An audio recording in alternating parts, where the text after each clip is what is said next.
Okay, so you want to own a laundromat. You drive past one on the corner. Fluorescent lights, rows of machines, nobody behind a counter. Just the hum of dryers spinning, coins clinking somewhere in the back, a lone customer scrolling on her phone while her clothes tumble. No manager, no inventory to restock, no spoiled product sitting in a fridge going bad. You think, this place runs itself. It never needs a chef. It never needs a delivery truck. People will always have dirty clothes. Rain or shine, recession or boom, laundry piles up. You picture quarters and dollar bills stacking up in a machine somewhere, silently, while you sleep. Passive income, they call it. The dream.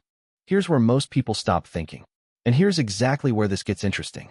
Because the laundromat you're picturing, the one that prints cash while you're on vacation, is not quite the business that actually exists.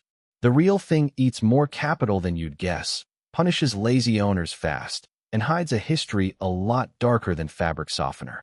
And the biggest twist? The clothes were never really the product. Let's start with the money. The real number, not the Instagram version. A full new build laundromat in 2026 runs anywhere from $200,000 to $500,000. That's the standard range. Go bigger, go new construction with commercial-grade everything. And total project costs stretch to $700,000, sometimes past $1 million. Equipment alone can eat $150,000 to $300,000 of that. A single top loading washer starts around $1,000.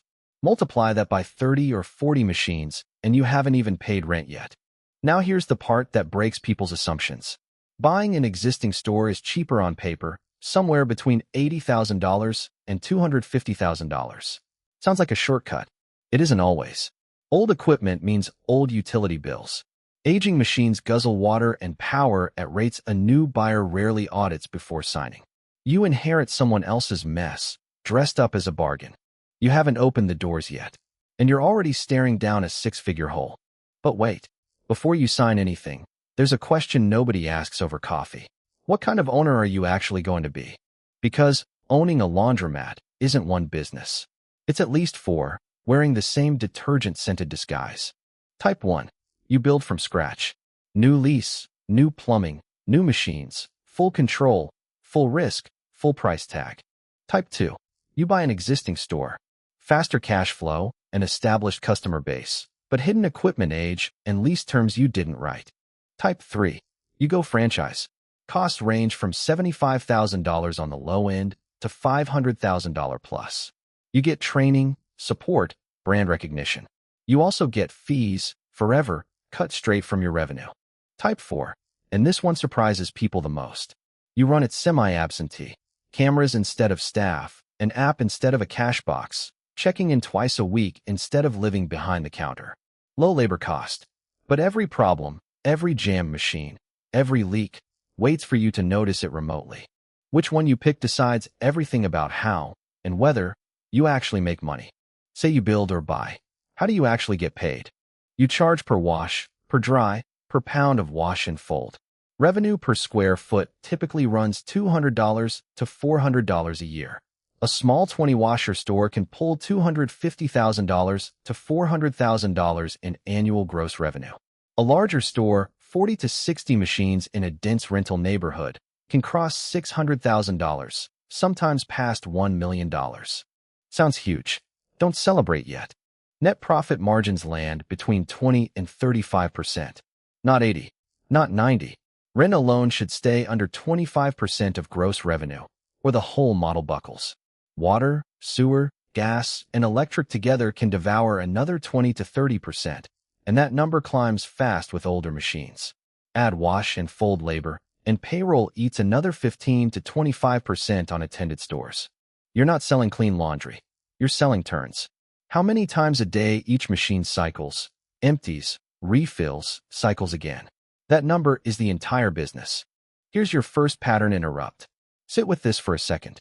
The best laundromat locations right now share one brutal requirement. Over 70% renters, household incomes between $30,000 and $60,000, at least 300 housing units per square mile, and almost no in-unit washers nearby. Find that pocket, and machines run nonstop. Miss it by a few blocks, and you're staring at empty machines and a lease you can't shrink. You could have the money. You could have the equipment. And you'd still lose if you picked the wrong corner. Now here's where the story turns dark. Because everything so far sounds like a clean, boring cash machine. It isn't staying boring. Utility costs aren't a side expense here. They're the business, and they're rising.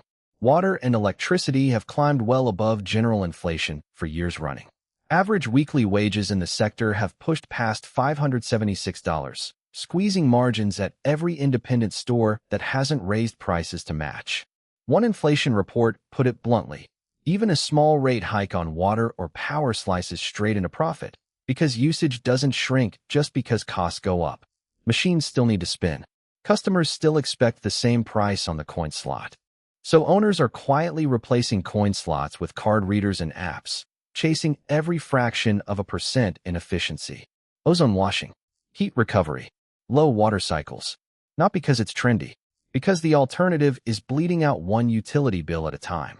And there's a second problem, older and stranger than any utility bill. Laundromats run almost entirely on cash. That single fact has haunted the industry for nearly a century. Coins go in, coins get collected, and almost nobody outside the business ever verifies exactly how much really came out of those machines. It's the perfect cover for skimming, for underreporting, for quietly inflating what a register says versus what actually happened. That vulnerability has a name, and it's not a coincidence. Decades ago, organized crime figures ran cash-heavy laundromats specifically to blend dirty money with real earnings, mixing stacks of coins and bills until nobody could tell which dollar came from where. The clean money and the dirty money went in together. Only clean money walked out. That practice is exactly where the term money laundering comes from. Not a metaphor. A literal laundromat. You built this thing thinking about folded towels and quarters. And the whole time, the industry you bought into carries the actual etymology of financial crime in its name. So here's the real twist, the one nobody sees coming when they picture a quiet row of machines humming in a strip mall. Owning a laundromat was never really about clean clothes. That part happens almost by accident, a byproduct of getting the real formula right. Location density, utility efficiency, machine turns, and airtight cash controls. The actual business is trust. Trust that every coin gets counted. Trust that the cheapest utility bill wins. Trust that the corner you picked still has renters without washers next year, not luxury condos with laundry built in. The machines aren't the product. The cash flow is. And every dollar that quietly disappears between the coin slot and your bank deposit is a dollar someone, somewhere, is counting on you never noticing. That's the business you're actually buying into.